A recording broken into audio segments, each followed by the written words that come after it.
Ապրիլի 28-ին ժամը 15:00-ին Երևանի պետական կոնսերվատորիայի 4 հարկի դահլիճում տեղի ունեցավ ոսկի սերմեր երախտագիտության եւ հարգանքի կրթամրցանակներ ծրագրի 3-րդ կրթամրցանակաբաշխությունը։ Այն նվիրված է արցախյան 44-օրյա պատերազմի հերոս երգիչ խմբավար Գևորգ Հաջյանի հիշատակին։ Ոսկի սերմեր նախագիծը Երևանի պետական կոնսերվատորիայի եւ Հայ Ձմեռապահ բարեգործական հիմնադրամի հարգանքի տուրքն է արցախյան գոյամարտի ընթացքում անմահացած հերոսների հիշատակին։ Կրթամրցանակային այս ծրագրի նպատակն է հանուն հայրենիքի անմահացած նվիրյալների անունները մեր երկրի կրթության, գիտության եւ մշակույթի առաջընթացի գաղափարին շաղկապելով խրախուսել օժտված շնորհալի երիտասարդներին։ Հայ Ձմեռապահ բարեգործական հիմնադրամը 2021 թվականից Հայաստանի 5 բուհում իրականացնում է 11 ոսկի սերմեր երախտագիտության եւ հարգանքի կրթամրցանակներ ծրագիրը։ Այս տարիների ընթացքում շուրջ 70 կրթամրցանակակիր ունենք 70 ոսկի ծիլ, որոնք շարունակում են Գևորգ Հաջյանի եւ մեր մյուս ոսկի սերմերի կիսատ թողած գործը։ Կրթամրցանակի հավաքնորդների մրցույթային հայտերը նրանց ներկայացրած վոկալ համարներն են, որոնց կատարումը գնահատում է Երևանի պետական կոնսերվատորիայի լավագույն մասնագետների,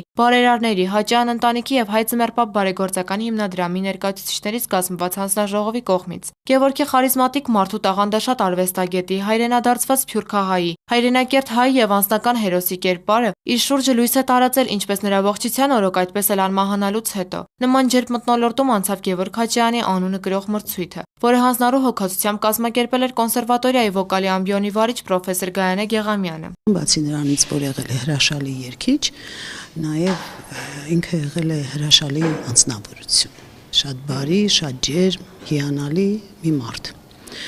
Եվ փորձում ենք իր հիշողությունը պահպանել։ Ընդգծելով Գևորգի անունով կրթամրցանակի ստեղծելու գաղափարի կարևորությունը եւ բարձր գնահատելով բարերարների ներդրումը, Տիկին Գեղամյանը կրթամրցանակը մեկնաբանեց երաժշտական համայնքի դիտանկյունից։ Կոնսերվատորիան ավարտած մշակույթի գործիչները լավ գիտեն, այն մեր տունն է, որտեղ մենք անցկացնում ենք մեր ժամանակի մեծ մասը։ Եվ երբ մենք կորուստ ենք ունենում, ասես կորցրած լինենք մեր տան մի անդամին։ Հասկանում եք, այսպես ենք մենք վերաբերվում։ Եվ դրա համար էլ Գևորգ Հաջյանի հետ կապված այս բարերարությունը հրաշալի մի բան է, որովհետեւ սերունդները տարին տարվա վրա փոխվում են, եւ նրանք ճանաչում են Գևորգին ոչ միայն որպես երգիչ, այլ նաև նրա մարդկային տեսակը եւ որակը, թե ինչպիսի հիանալի անձնավորություն է եղել Գևորգը։ Շատ կարեւոր է, որպեսզի մենք չմոռանանք ոչ միայն մեր հերոսներին, այլ նաև մեր տաղանդավոր մշակույթի ներկայացուցիչներին։ Սա առիթ է, որպեսզի ամեն անգամ հիշենք, ամեն տարի հիշենք եւ ուրեմն փառք ու պատիվ նրանց, իհարկե, որ մեր հայրենի հողի համար մարտնչել են եւ փառք ու պատիվ նրա ընտանիքին եւ մնացած բարերարներին, որոնք այս գեղեցիկ ձևով ուրեմն ցանկանում են նաեւ երիտասարդ սերնդին օգնել։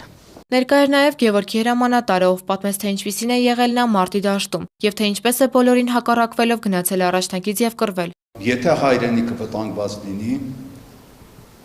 եթե հայ ժողովուրդը լինել չլինելու առաջ կանգնեն,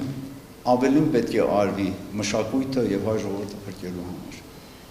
Եվ զարմանալի չի այդ քայլին գնալը։ Սա նաև ճանաչողական բնույթ ունի։ Ուսանողները ճանաչում են ինչի համար են սա անում, ինչն է նպատակը եւ ով է այս մրցույթի առիթը։ Շնորհակալություն եմ հայտնում ձեզ բոլորիդ այս ամենը սիրով անելու համար, որովհետեւ ես նկատում եմ, որ այս ամենի մեջ սեր կա։ Իսկ եթե սեր կա, ուրեմն մենք կհաղթենք եւ մեր ապագան լավ կլինի։ Հիանալի ձեռնարկում է, թող այն հնարավորինս երկար տևի։ Հայ Ձմեռապահ բարեգործական հիմնադրամը 2021 թվականից Հայաստանի 5 բուհում իրականացում է 11 ոսկի սերմեր երախտագիտության եւ հարգանքի կրթամրցանակներ ծրագիրը։ Այս տարիների ընթացքում շուրջ 70 կրթամրցանակակիր ունենք 70 ոսկի ծիլ, որոնք շարունակում են Գևորգ Հաջյանի եւ մյուս ոսկի սերմերի կիսատ թողած գործը։